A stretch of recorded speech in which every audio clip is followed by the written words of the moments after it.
बोली बोली बाबा बैजनाथ की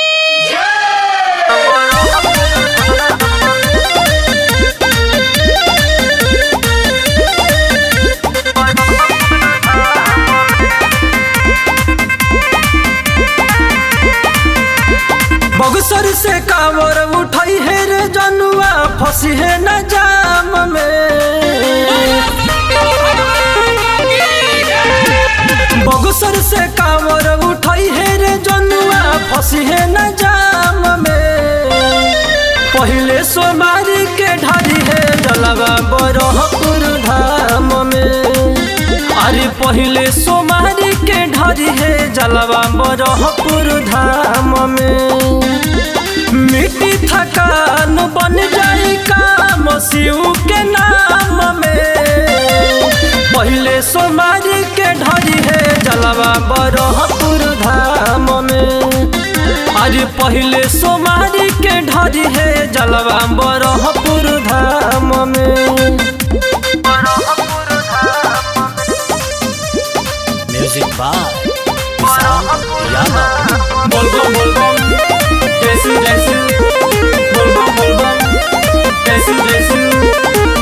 तोहरे ला भूखल बानी सावन के सोमारी। हमहु जलवा ढारे आइब बाबा के दुआरी। तोहरे ला भूखल बानी सावन के सोमारी। हमहु जलवा ढारे आइब बाबा के दुआरी। फिर दिहे हाथ कब छूटी न साथ बधाई न काम में। फिर दिहे हाथ कब छूटी न साथ बधाई न काम में। पहले सोमारी के ढाली है जलवा बरहपुर धाम में। अरे पहले सोमारी के ढारी है जलवा बरहपुर धाम में।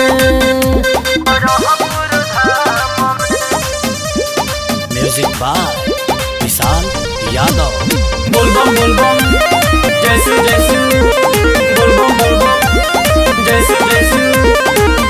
गांजाया भांग खाके जानी बहुराई हा। कहरन चुनमुन कावर संग ही उठाई हा।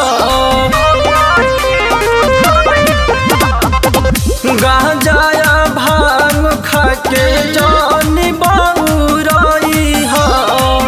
कहरन चुनमुन कावर संग ही उठाई हा। मन मुराद रखी है याद होला यारती शाम में।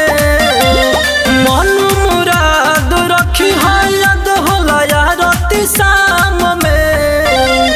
पहले सोमारी के ढाली है जलवा बरहपुर धाम में। अरे पहले सोमारी के ढाली है जलवा बरहपुर धाम में।